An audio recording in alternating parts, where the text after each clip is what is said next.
একেবারে মাস্ট। আর এই নিয়মের গেরোয়ে পড়েই প্রায় গোটা একটা গ্রাম ব্রাত্য হতে চলেছে। রামপুরহাটের একটা গ্রামের 100 জন আদিবাসী পরিবার, তারা কোনো ঘরই পায়নি, তাদের মাথার উপর কোনো ছাউনি নেই, সামনে শীত আসছে, কিভাবে দিন কাটবে তাদের এই চিন্তাতেই তারা এখন কোনো কুল কিনারা দেখতে পাচ্ছেন না।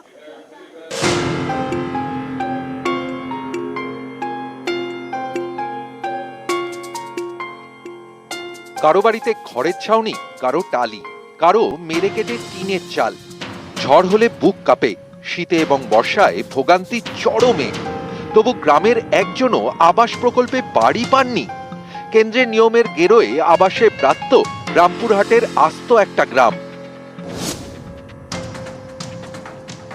আমরা এতদিন থেকে মাটির বাড়িতে আছি। আমাদের সরকারের তরফ থেকে যে আবাস যোজনাটা দরকার ছিল সেটা আমরা এখনো পাইনি। বিডিও অফিসে গিয়েছিলাম সপ্তাহখানেক আগে, তো সেখানে আমাদের বলা হয়েছিল যে কিছু করা যাবে নাকি, ইন্টারনেটে আমাদের নাম আসছে না জিও ট্যাগিংয়ে। বীরভূমের রামপুরহাট 1 নম্বর ব্লকের তিলডাঙ্গা গ্রাম, দুটি পাড়া মিলিয়ে প্রায় 100 আদিবাসী পরিবার। সকলেরই মাটির এক চিলতে বাড়ি। ঝড় জলে কষ্ট, একটু একটু করে ঠান্ডা বাড়ছে, আরো কষ্ট বাড়বে গ্রামবাসীদের। আমি যখন জন্মেছি তবে থেকে আমাদের মাটির বাড়ি দেখছেন, সব মাটির বাড়িতে এখনো বাস করছে। মাটির বাড়িতে বর্ষাকালে খুব কষ্ট হয়, জল হয়, তখন তো ঘুমাবার সময় তো জল পড়ে। জল হলে পরে জল পড়বে, আবার এই হাওয়াতে উড়ে যাচ্ছে ওই গেলান, এখন তো আসবে না, দেখতেও আসবে না, কিছু দেখতেও আসবে না। এই গ্রামের সকলেরই আবাসের ঘর পাওয়ার কথা, কিন্তু কেউই পাননি। কিন্তু কেন?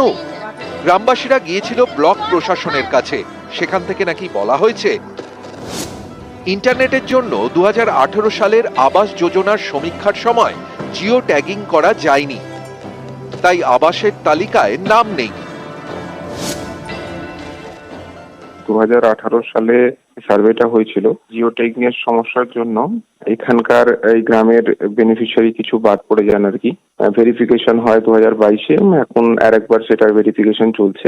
বিষয়টা আমাদের নজরে আছে। আমাদের প্রশাসনিক ভাবে আমরা ওদেরকে আবাসের আওতাভুক্ত করার সব রকম চেষ্টা চালাচ্ছি। যত তাড়াতাড়ি সম্ভব আমরা ওদেরকে আবাসের আওতার মধ্যে আমরা নিয়ে আসতে পারবো। ডিজিটাল ট্যাগিং এর মাধ্যমে এলাকার ভৌগোলিক অবস্থান জানার প্রযুক্তিকে বলা হয় জিও ট্যাগিং।